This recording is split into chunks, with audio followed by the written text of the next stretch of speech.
Silakan duduk. Thank you worship team. Mari kita apresiasi untuk semua yang melayani.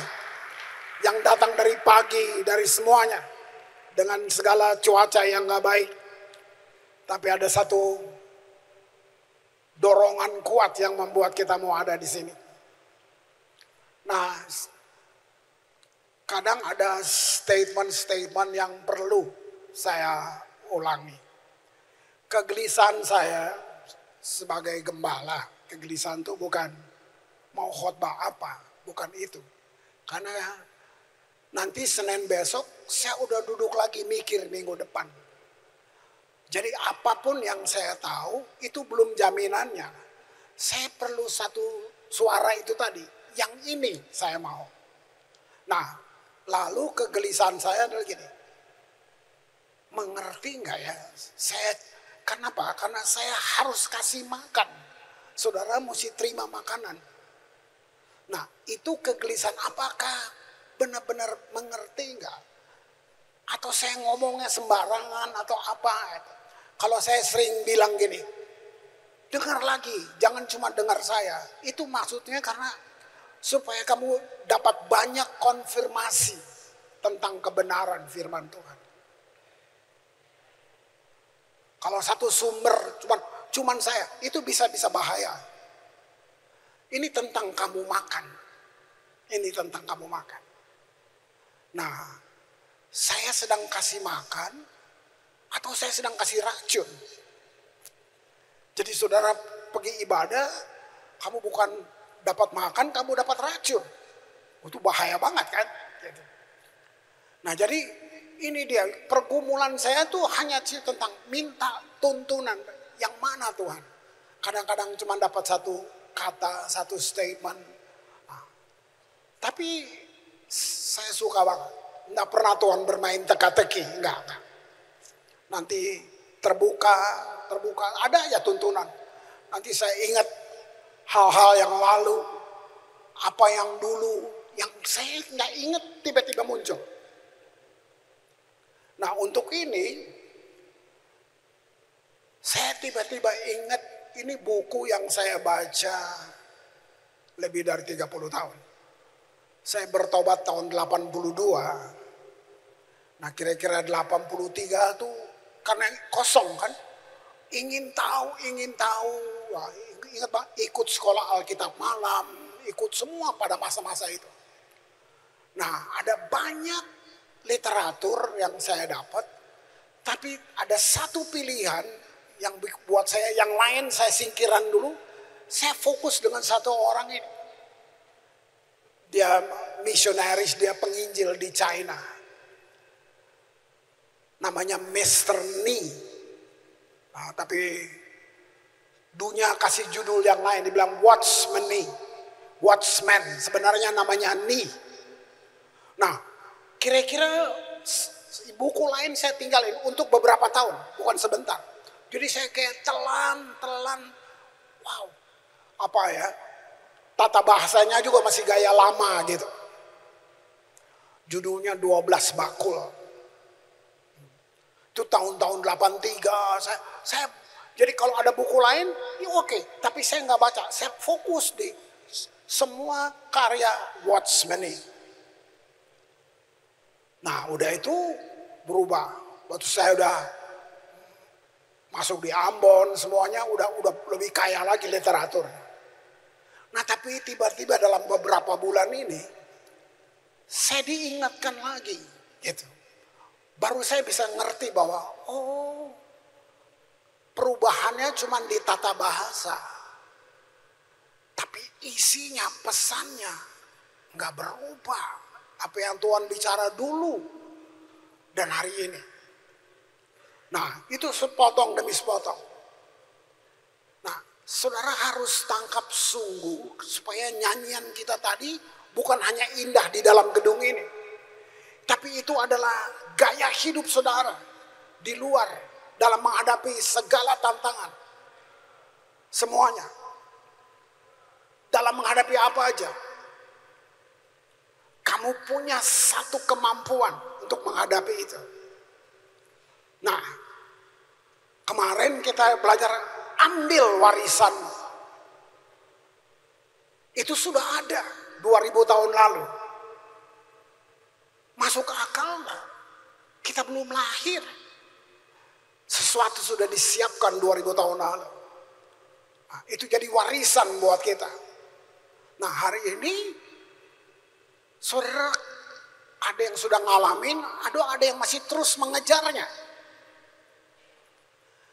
Nggak ada lain, alat untuk itu nggak ada lain. Pintu masuknya, kendaraannya nggak ada yang lain. Cuman satu, iman. Jadi gini, dengar firman bukan dengar terus berhenti atau berpikir.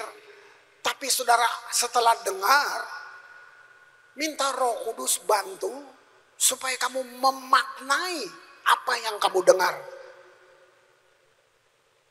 Nah itu akan sangat menolong kamu.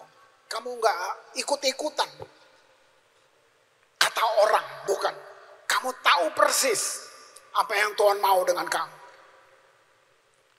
Nah hidup di dalam Kristus ini segalanya. Berarti kamu harus lahir baru. Semua.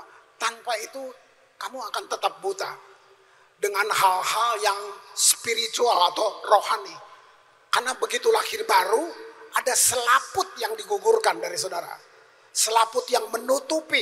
Kita udah dengar pun gak ngerti. Nah pentingnya satu pilihan. Keputusan yang sengaja. Saya mau dilahirkan kembali.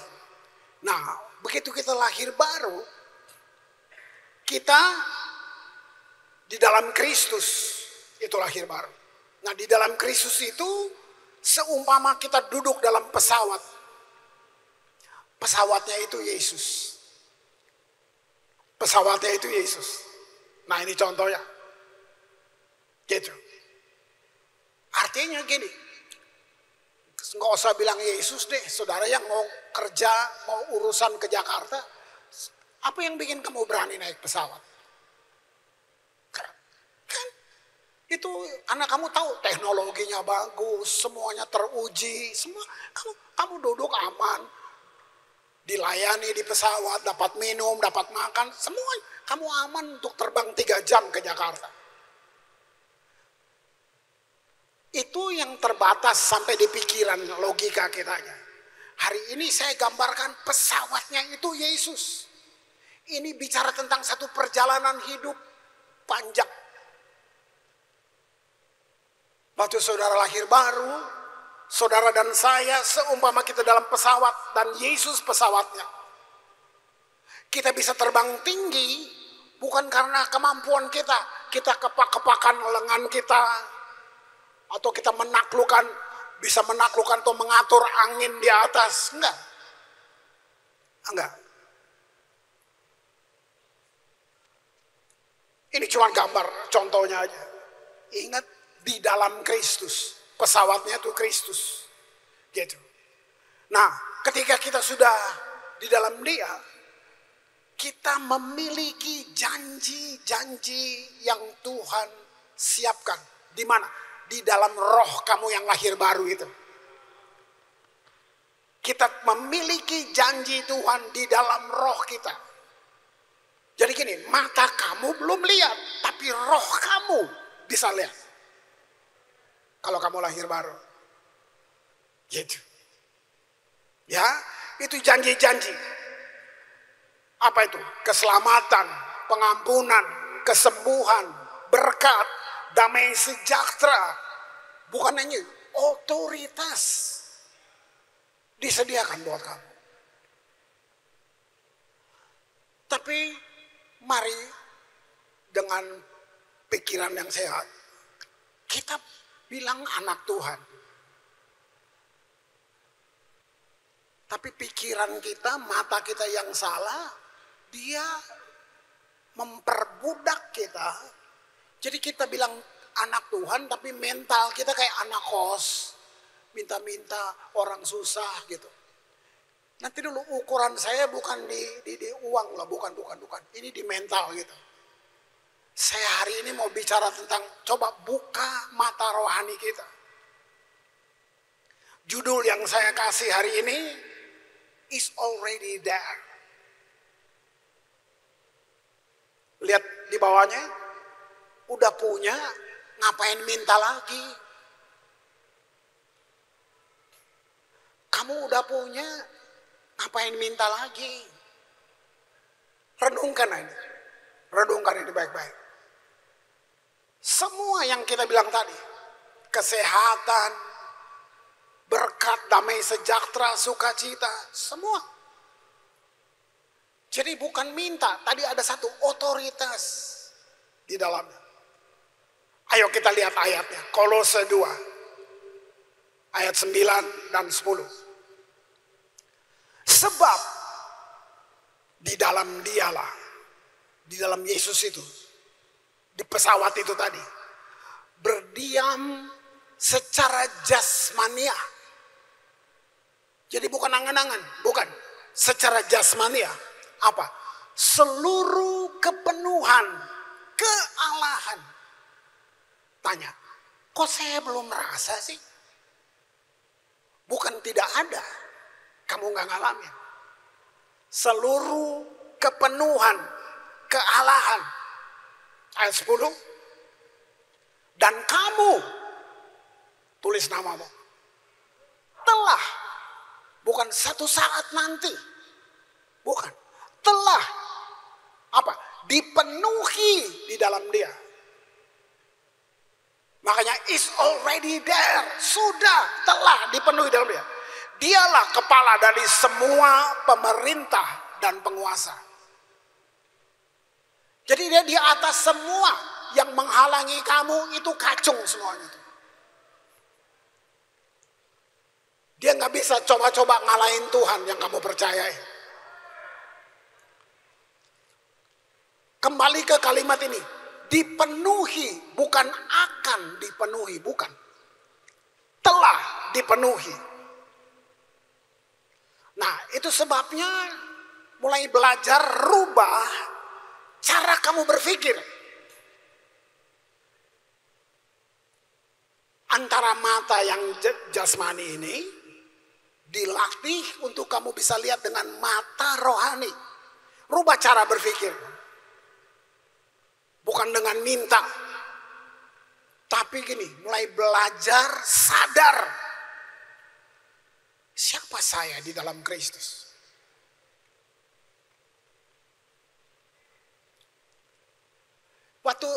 Jadi gini, saya udah siap.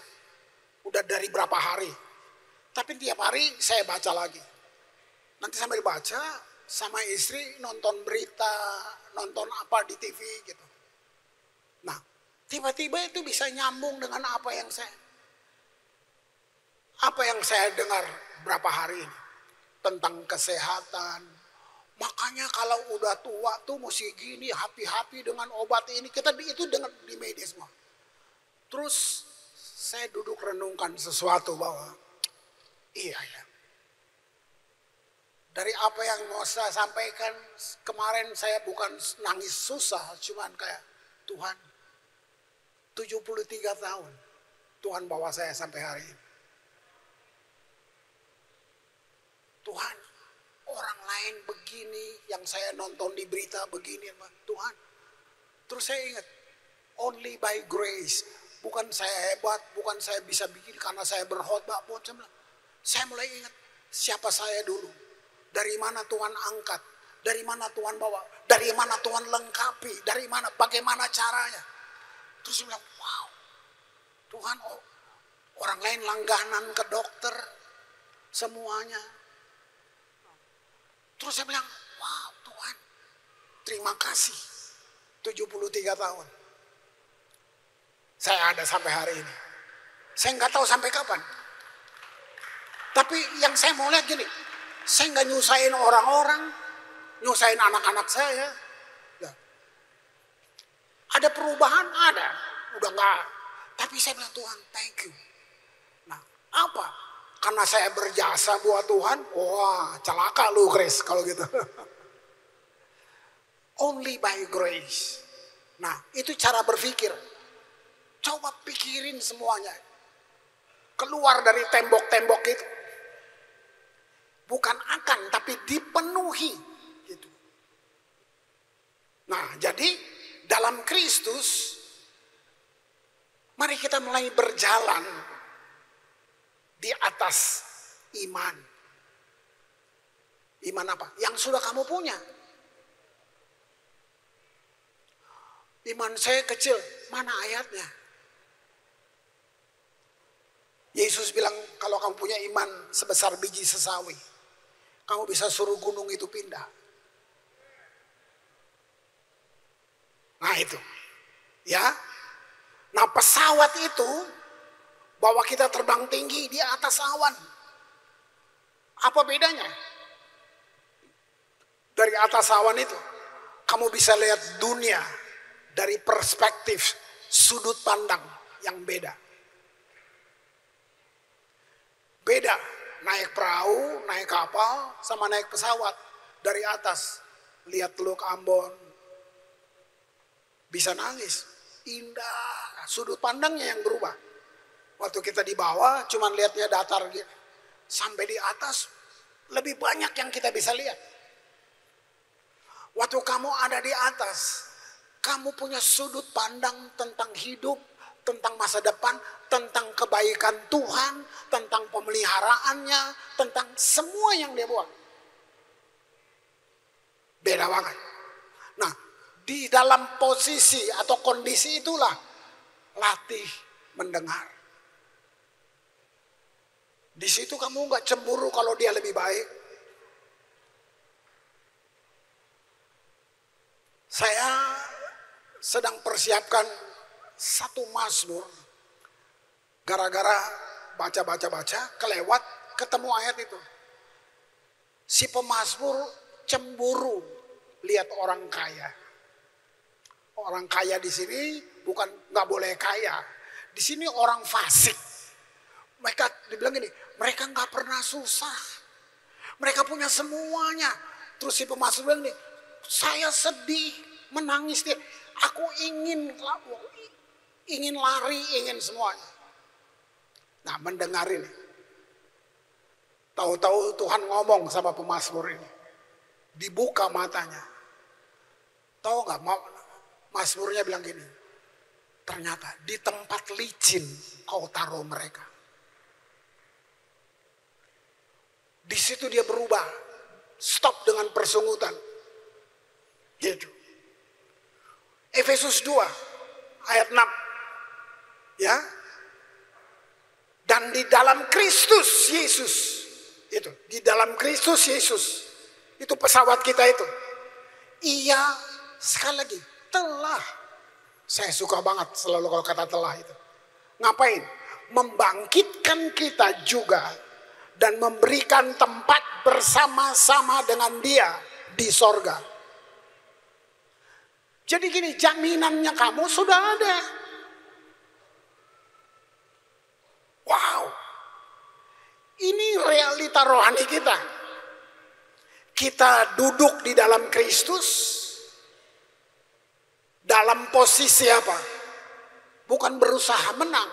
Dalam posisi menang. Peperangan kamu bukan untuk menang. Peperangan kamu mempertahankan kemenangan yang sudah dikasih. Bukan. Kamu sudah menang. Jadi kalau godaan, serangan itu datang, dia mau rampas kemenangan itu. Dia mau mencuri kemenangan itu. Jadi kamu bukan perang untuk menang, tapi mempertahankan. Kamu di posisi menang. Kamu nggak izinkan pencuri datang. Itu maksudnya. Wow. Nah, pelurunya apa? Tadi saya bilang di dalam iman, tindakannya begini. Memperkatakan firman iman.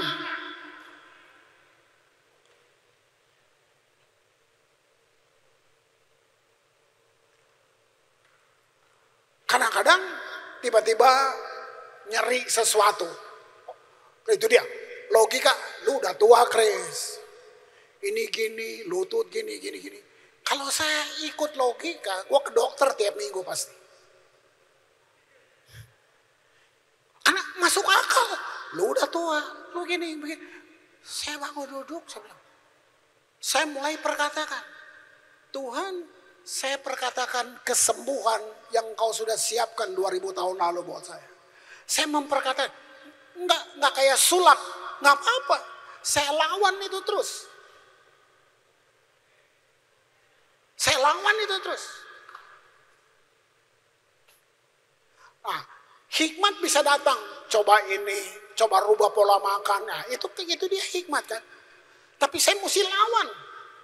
Itu fakta. Lu udah tua, Chris. Nggak kayak dulu lagi. Terus apa? Sio kasiak mau gitu. Saya perlu perkatakan itu. Firman iman. Tadi lihat, kita di atas, kita melihat semuanya dari atas. Gitu. Kenapa? Yesus gak bisa gagal. Dia tinggal bersama kita. Bertindak sesuai kebenaran. Wow. Nah, lalu ini yang saya kepengen. Ya, dia jaminan kita. Baca dulu ayatnya, Efesus 1 ayat 3. Terpujilah Allah dan Bapa Tuhan kita Yesus Kristus, yang dalam Kristus, sekali lagi lihat kata telah tadi. Gila ya, bukan cuma penyambung kalimat loh itu. Itu mempertebal.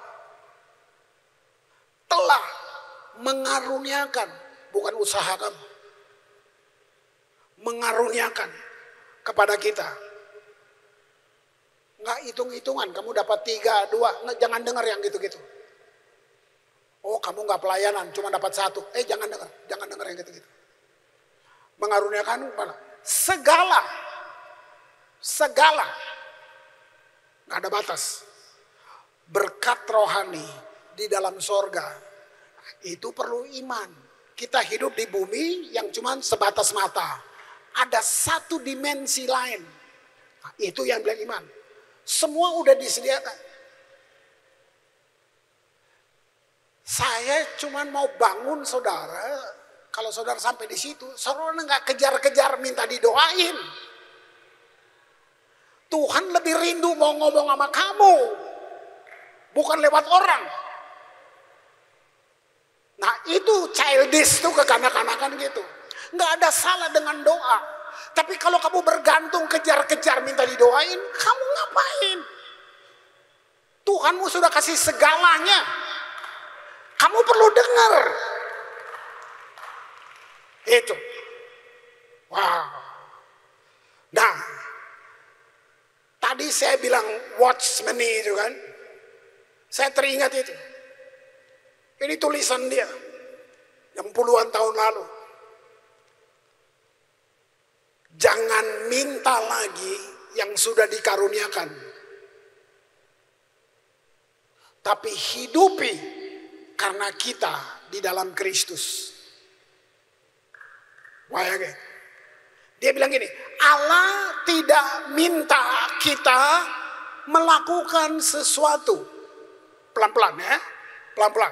Atau catat, Allah tidak minta kita melakukan sesuatu. Dengar. Dia sempurna, dia nggak perlu dibantu, dia nggak perlu dihibur. Waktu kita nyanyi bukan buat hibur Tuhan, bukan.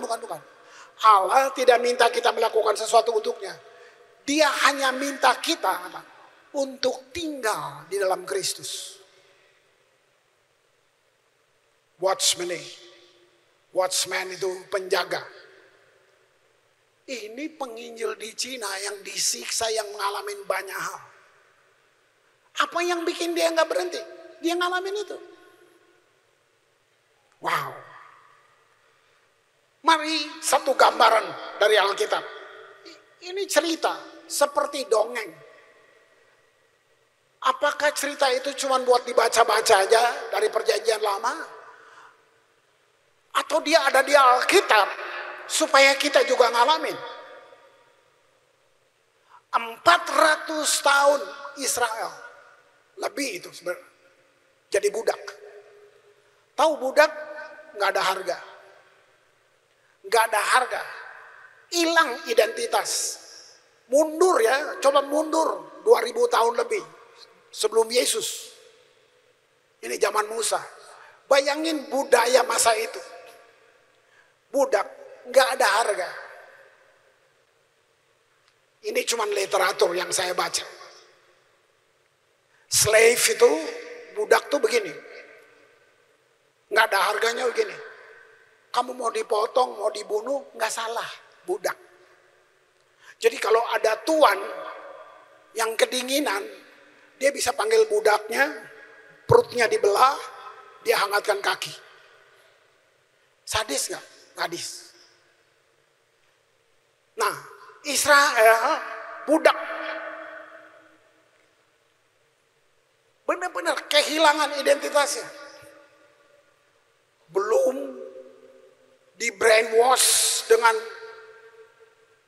dewa-dewa, ala-ala yang salah itu, ya. Tapi lihat begitu mereka keluar dari Mesir, in one night, dalam semalam, hanya dalam semalam, mereka keluar dari Mesir. Kita baca Mazmur 105 ayat 37. Itu berbagai umur ya usianya. Opa sampai cucu tuh. 2 juta orang lebih keluar. Lihat dia bilang ini. Dituntunnya mereka keluar. Ini budak loh. Membawa emas, perak. Dan di antara suku-suku mereka tidak ada yang tergelincir. In one night, dalam semalam, budak berubah jadi kaya. Emas, perak, semua harta dibawa. Ada nggak cerita dongeng begini? Yang kamu temukan tempat lain. Bukan cuma itu. Nggak ada sakit, nggak ada yang pincang, nggak ada yang tertinggal. Semua sehat, instan. Kapan terjadi?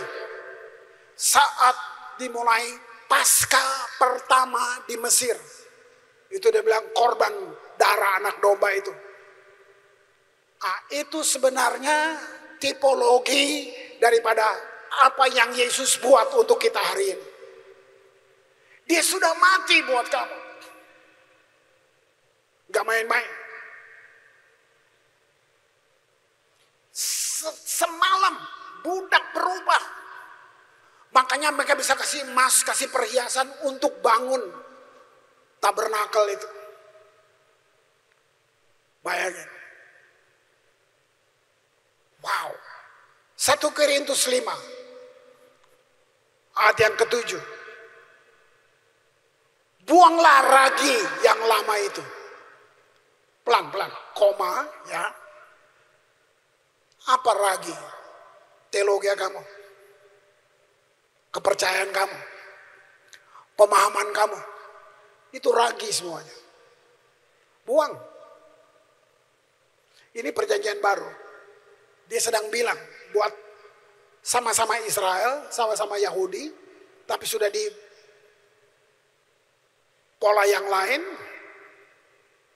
dalam hidup yang lain, tapi memorinya masih ada dong. Seperti kita ingat, kita punya opa-opa, punya semua. Buang, buang. Supaya kamu menjadi adonan yang baru. Sebab kamu memang tidak beragi. Nah, ini yang kamu perlu lepas. Sebab anak domba Paskah kita juga telah disembelih, yaitu Kristus. Nah, ini dia compare dengan Mazmur yang kita baca tadi. Budak tiba-tiba berubah. Dari mana? Waktu mereka mau keluar, sebelum keluar, mereka buat Paskah pertama itu. Korban darah pertama dimulai di situ. Tiba-tiba satu bangsa berubah. Mereka bisa kasih emas, kasih perak, kasih buat budak-budak ini.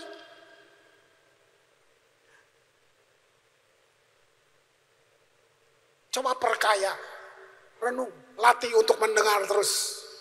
Ya, buang ragi yang lama. Buang. Nggak langsung kamu lihat. tapi iman kamu bisa lihat. 1 Korintus 11, 26. Nah, itu yang sekarang buat kita. Setiap kali kamu makan roti ini dan minum cawan ini, kamu memberitakan kematian Tuhan sampai Ia datang. Sebelum kamu beritakan buat orang, buat kamu dulu. Jadi waktu kita ambil perjamuan itu bukan ritual, saudara. Bukan. Wow. Bukan ritual. Yesus sudah mati menggantikan kita. Dosa kamu ditanggung, penyakit kamu ditanggung, kutuk, kemiskinan, semua. Gitu. Nah, tugas kita apa? Terima yang Dia sudah sediakan. Dari Taman Eden sampai ke Perjanjian Baru, rencana Allah tidak pernah berubah. Nggak pernah berubah. Lanjut. Keluaran 15, 26. Firman-Nya, jika kamu sungguh-sungguh, nah lihat ini, mendengarkan suara Tuhan. Makanya saya bilang, kemarin ada salah ngomong saya minggu lalu. Saya bukan bilang jangan percaya saya, tapi yang saya mau bilang, jangan hanya dengar apa yang saya bilang, uji. Jadi iman buta itu kamu dengar telan mentah-mentah. Iman hidup kamu bertanya. Dengar suara Tuhan Allahmu dan melakukan apa yang benar di matanya. Dan memasang telingamu kepada perintah-perintahnya. Tetap mengikuti segala ketetapannya. Ini jaminan ya. Aku Tuhan ya, tidak akan menimpakan kepadamu penyakit manapun. Jadi waktu saudara bilang, Tuhan izinkan saya sakit, saudara menyangkal ini. Nah, kesannya rohani, itu dia ragi itu. Tuhan izinkan saya sakit, Pak. Beta terlalu sombong, jadi Tuhan bikin beta sakit, supaya beta rendah hati. Nggak ada orang sakit rendah hati, nggak ada. Orang sakit mengeluh, bukan rendah hati. Terus selesaikan. Ya, aku tidak akan menimpakan kepadamu penyakit manapun yang telah kutimpakan kepada orang Mesir. Ini cap nih, jaminannya. Sebab aku Tuhanlah yang menyembuhkan engkau. You are the God that healed me. You are the Lord, my healer. You sent your word and heal my disease. You are the Lord, my healer. Coba lo nyanyi kalau sakit. Engkau Tuhan penyembuhku. Engkau Yesus yang menyembuhkan. Sebab kau berfirman dan sembuhkanku. Engkau Yesus penyembuhku. Cuma bilang gitu aja. Cuma bilang. Cuma. Bisa aja sakit yang lain, sakit apa? Mental apa? Gitu. Wow. Tuhan tidak berubah. Dia tetap penyembuh. Gitu. Bahkan ketika bangsa ini belum sempurna, saudara. Mereka keluar. Itu padang gurun itu siang panas banget, saudara. Ditudung pakai awan. Malam dingin banget. Ditudung pakai api. Disertai 40 tahun. Itu belum sempurna, belum sempurna. Kalau saudara semua bukti dari firman ini yang saya bilang, kita menggenapi visi ini. Kamu mempenetrasi kota ini. Kamu buat perubahan besar. Saya nggak so tahu. pemimpin masa depan akan keluar dari sini. Entah itu gubernur, wali kota, bupati, apa saja dalam segala akan keluar.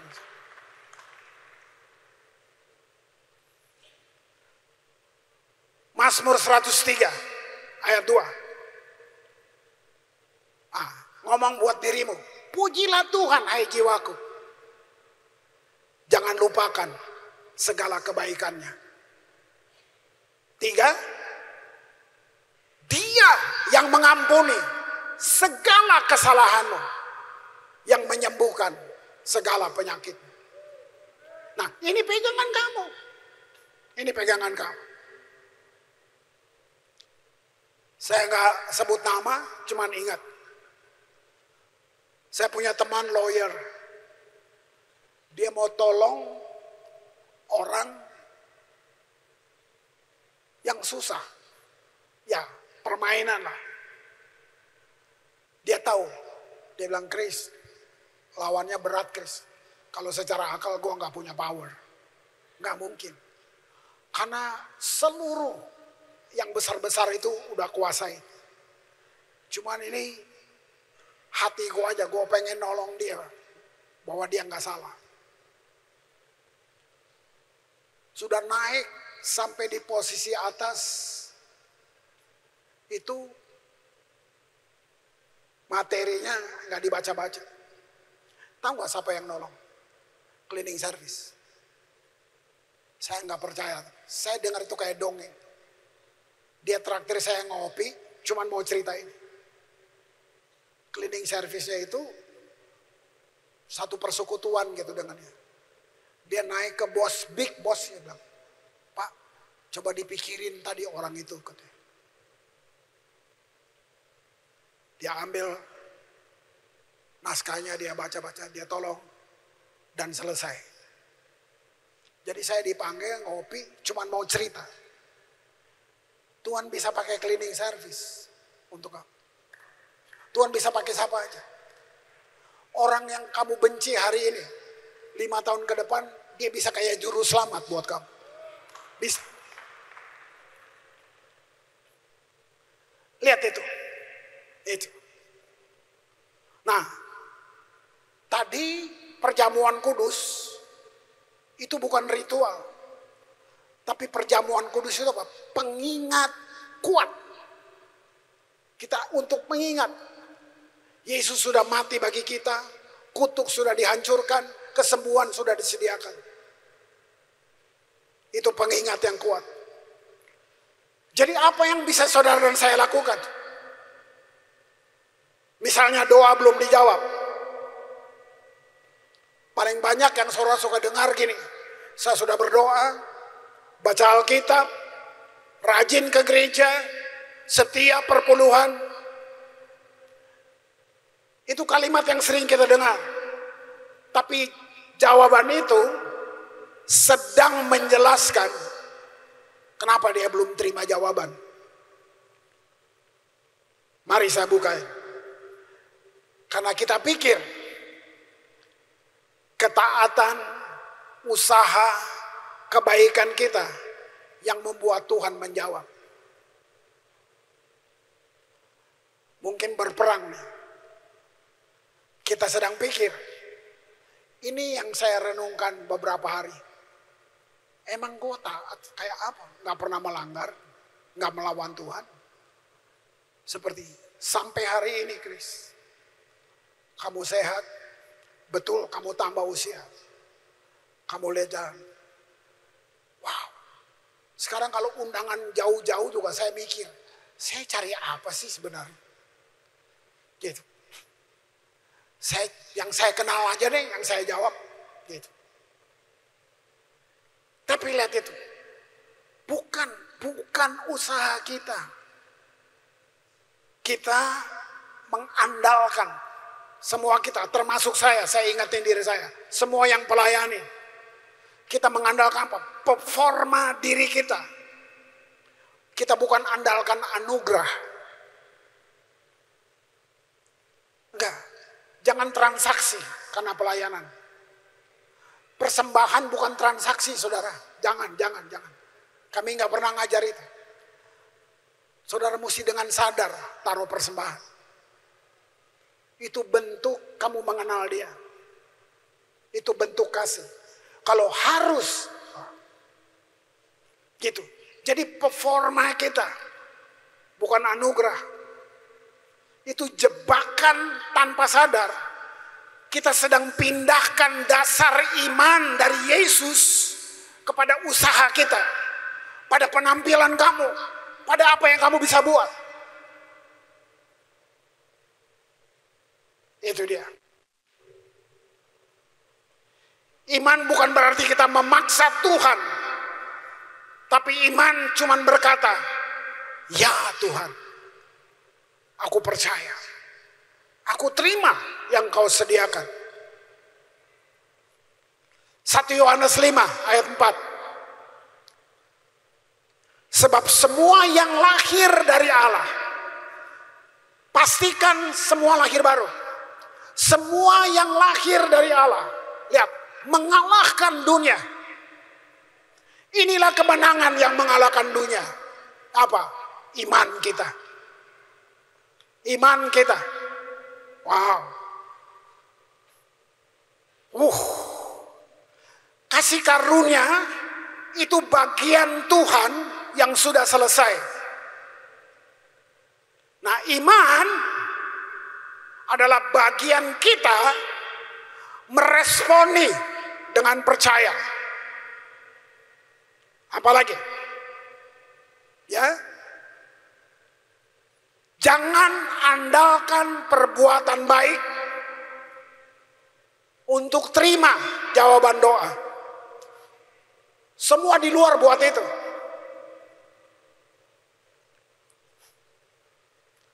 Bukan. Tapi percaya pada kasih dan karya salib Yesus. Begitu. Iman yang percaya pada anugerah kasih karunia, itulah yang membawa kemenangan. Saya tambahkan satu statement ini, saudara. Kadang bukan cuma kamu, saya sudah tahu, ini tuh, bikin ini aja. Bukan cuma kamu, saya juga begitu.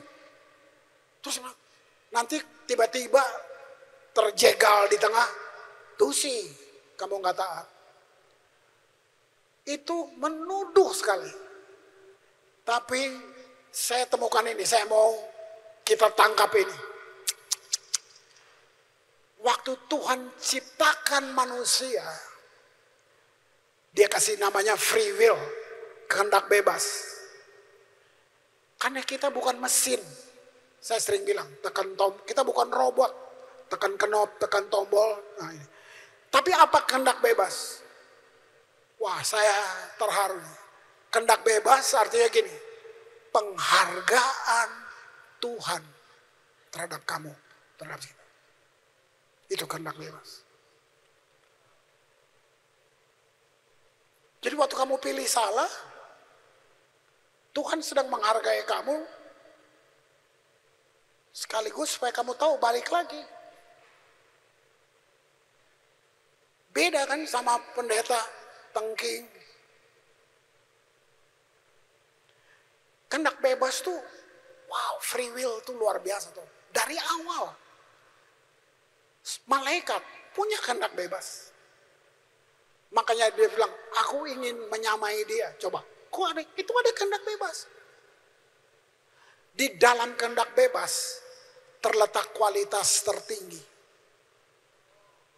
Kenapa? Waktu kamu pilih kebenaran, bukan karena diancam. Waktu kamu pilih hidup benar, bukan diancam, ditakut-takutin.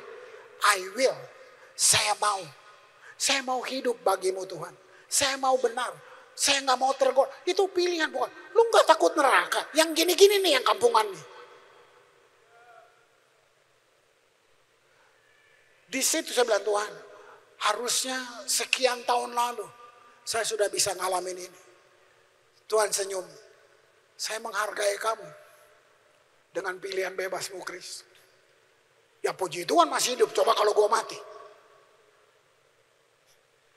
Jadi nggak ada Tuhan jorokin kamu ke neraka. Nggak ada. Free will. Kehendak bebas. Kamu yang pilih. Wow. Luar biasa. Nah, pengucapan syukur serta pujian itu membuka kuasa Allah masuk ke dalam hidup kita. Saya minta worship team, mari naik. Saudara rekam ini, diskusikan, diurai lagi. Kamu bisa lebih diperkaya daripada apa yang saya bilang hari ini. Apa yang saya mau ajak saudara? Yuk kita belajar percaya. Belajar percaya. Itu. Nah, saya tutup dengan ini watchmeni juga. Wah, saya terharu banget. Tuhan, ini berapa puluh tahun lalu ya, 80-an tuh. Gitu. Saya punya watchmeni. Ada kali 10 lebih, 12 buku watchmeni. Ada tulisannya begini. Christianity does not begin with a big do, but big done. Kekristenan tidak dimulai dengan kata lakukan, itu agama. Tapi dengan kata sudah selesai.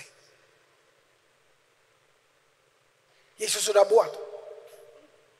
Kamu perlu melangkah, masuk, iman di situ, masuk di dalam apa yang Dia sudah selesaikan. Musuh bilang, kamu, badung kamu, tahu nggak? Kamu jawab, iya itu saya yang dulu. Kamu masih ingat-ingat saya yang dulu. Kunyuk, pergi lo. Yesus sudah selesaikan buat saya. Kamu ingat gak kamu begini-begini? Kamu bilang, jawab deh, iya itu udah mati.